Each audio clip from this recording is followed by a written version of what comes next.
Assalamualaikum warahmatullahi wabarakatuh. Hello everyone. Welcome to our group presentation video. We are from group 4 of International Law Class R. In this video, we will explore the legal status of 3 case categories under international humanitarian law, namely armies, belligerents, and live and mess. In addition, we will analyze whether the Free Papua Movement or OPM falls within any of these clarification or standard apart from them entirely. This video is part of our final semester evaluation. We will present it in a systematic and scholarly manner. Under international humanitarian law, these 3 clarifications are vital in determining the legal status of individual or group involved in armed conflict. Legal classification directly affect their right upon capture, their legal responsibilities, and their protection guaranteed to them under international law. Armies, the term armies refers to the regular armed forces of a state engaged in the armed conflict. According to Article 43 of Additional Protocol to the 1949 Geneva Convention, the armed forces of a party to a conflict are composed of all organized armed forces, groups, and units which are under a common responsibility for the conduct of its subordinates.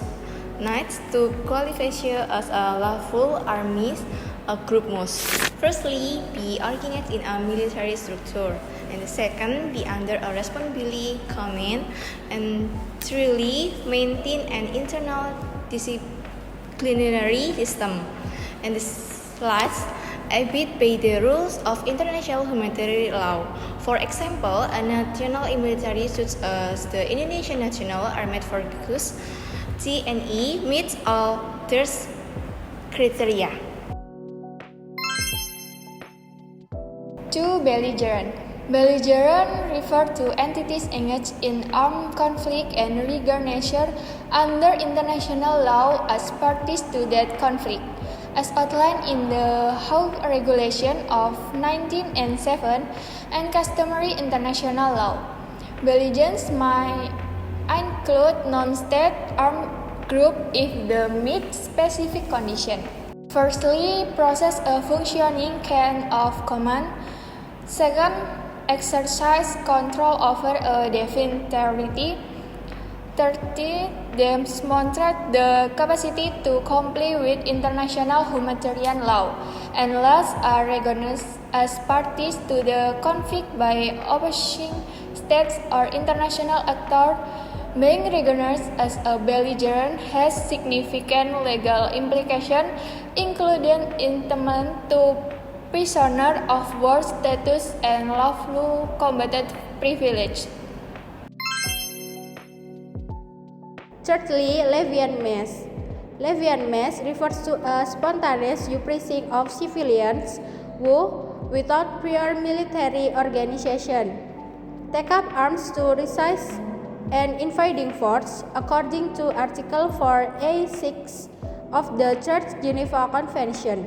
Such individual may be considered lawful combatants if 1. They carry arms openly, 2. They respect the law and custom of war, 3.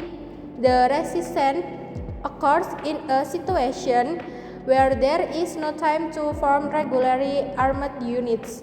One historical example of Levian mass is the spontaneous resistance by French civilians against Nazi Germany during World War II.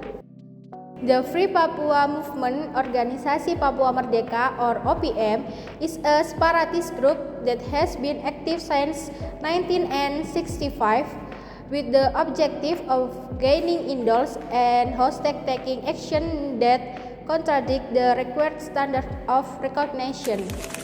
Now that OPM qualify as an army, The answer is no.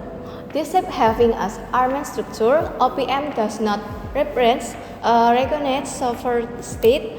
Moreover, it lacks a formal chain of command, an internal military discipline in accordance with Article 43 of Additional Protocol 1. What about belligerents?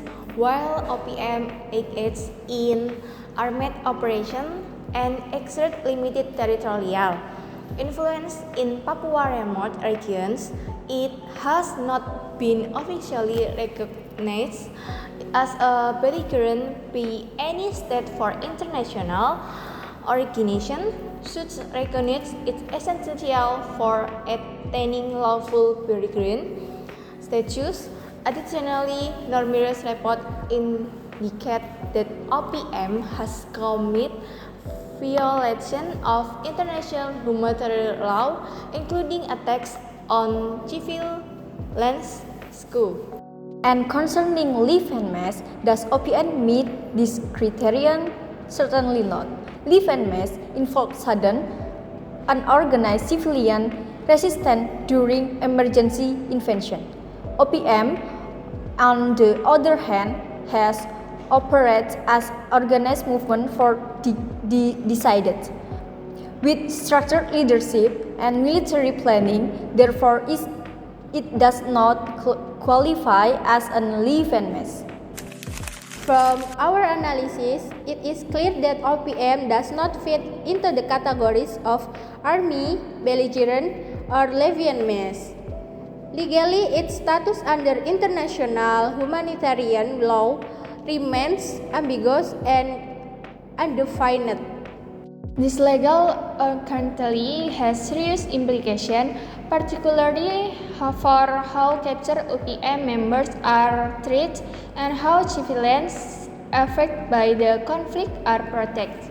Since OPM lack the legal recognition of combat status, its members might be subject to criminal prosecution under domestic law rather than enjoying the protection afforded the lawful content under international law. However, addressing this issue solely through military or punitive measure is not enough. The Indonesia government and international community must adopt a holistic approach, incorporating peaceful conflict resolution, socio-economy, development, and respect for human rights. A legal solution must be accompanied by political dialogue and humanitarian engagement.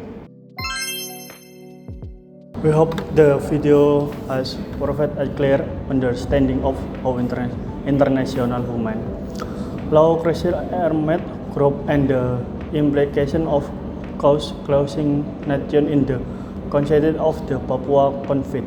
The coldest our group presentation. Thank you for waiting. Please don't forget to like, comment, and subscribe if you found the video informative. See you our next person. See you. Wassalamualaikum warahmatullahi wabarakatuh.